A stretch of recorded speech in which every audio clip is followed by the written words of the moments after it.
Welcome and thank you for tuning into the Jurassic Park-Cast, the Jurassic Park podcast where guests chat with me about Michael Crichton's 1990 novel Jurassic Park, and also Not That Too.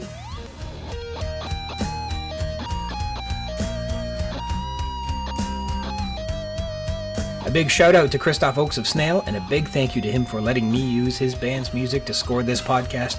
You can find his music on Spotify and Bandcamp, and today's intro is from the song Death of a Dream, and our outro is Sleepyhead, both from his debut album Snail. Alright, in this excerpt from episode 34, The Main Road, I take a moment to compare how the Tyrannosaurus attack on the land cruisers in the novel compares to Spielberg's adaptation in the film. There are lots of interesting similarities and differences.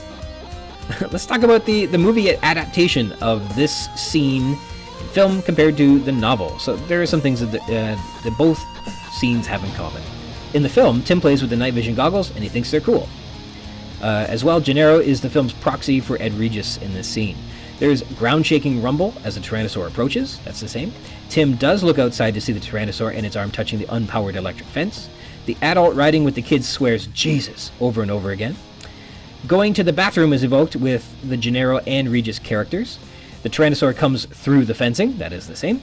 As the Rex moves between the two land cruisers, rain runs in rivulets, and we see the muscular leg and the pebbly skin, its head above the car roof, so you can't see it, and it moves around to the side of the cars.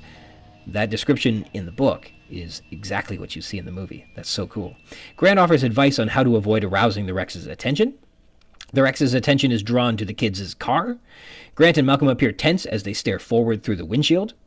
In the glare of the lightning, Lex and Tim see the beady, expressionless reptile eye moving in its socket. The Tyrannosaur bites the Land Cruiser's tires. Rexy gets her mouth into the vehicle going through the glass to attack the kids. And the dialogue between Grant and Malcolm is very good.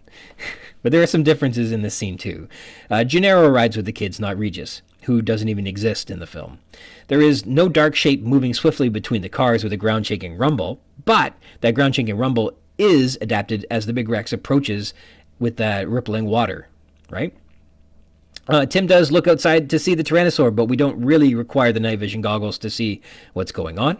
The Tyrannosaur brushes the fence with its arm rather than grips it.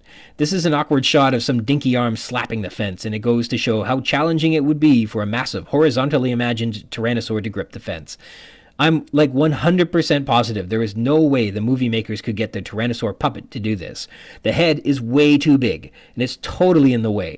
And this is a big part of my argument for the 1917 restoration of a vertically erect Tyrannosaur that Crichton uses in this novel. Refer to episode 16, Malcolm, for more discussion on Crichton's reliance upon Tyrannosaur specimen AMNH 5027. In the film, Rexy hasn't eaten the goat until just this moment, when she does. Gennaro begins speaking all of Regis's lines from the book, namely Jesus, over and over again, and that part is faithfully adapted. There is no intercom between the vehicles in the movie. Instead of Regis peeing his pants, Gennaro runs to a washroom. The fences in the novel are 12-foot-high chain-link heavy steel cyclone fencing, which the Rex stomps down with its hind legs, rather than what must be like 20-plus-foot-high fencing that the Rex snips with her jaws in the film.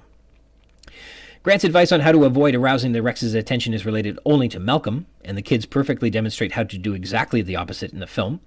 In the novel, the Rex is drawn to their car, specifically the mud where Tim and Regis had climbed out of the vehicle, inferring that the Rex likely can smell them. In the glare of the lightning, Lex and Tim see the beady, expressionless reptile eye moving in the socket, and they shine a flashlight into it, causing its pupil to dilate, unforgettably. No flashlight was in the book. Shutting the car door isn't what drew the Tyrannosaur's attention, it was the flashlights. And in reviewing this scene, holy cow, through the rain in the windows, as the Rex approaches their car, all you can see in the scene are its teeth scanning the car, and that's so cool. The rest of it's all blurred out with raindrops. The Land Cruisers in the film do not have rear-mounted spare tires, and the novel car doesn't have a glass roof, and Lex isn't knocked unconscious with half her head covered in blood. The Tyrannosaur throws the Land Cruiser into the jungle rather than knocking it over an embankment, and Grant doesn't exit the car to save the kids. In fact, in the novel, Grant and Malcolm can't really see what's going on. And it's strongly implied that Lex and Tim are killed by the Tyrannosaur in the book. All right, there we go. I hope you'll revisit episode 34 from my interview with the terrific paleontologist Rebecca Hunt Foster, who shares details about her experiences reading and watching Jurassic Park, details on the Gallimimus stampede in the movie, and on a similar ornithomimosaur, Archosaurus Friday eye, which she helped name in a 2018 paper called A New Ornithomimosaur from the Lower Cretaceous Trinity Group of Arkansas, as well as stuff about stegosaurs and Jurassic ornithischians, paleo art, and some of the exciting stuff going on at the Dinosaur National Monument. Spoiler alert, they have the remains of a juvenile stegosaurus, which I didn't know about. That sounds amazing. And a big thank you to you for tuning in as well. If you're interested in more of the podcast, you can find it wherever podcasts are. And just look for the Juras-Sick Park-Cast, include those hyphens, or Jurassic Park Podcast might work too. And if you like the videos, you can like and subscribe and receive notifications when a new one is available. There will be lots to come.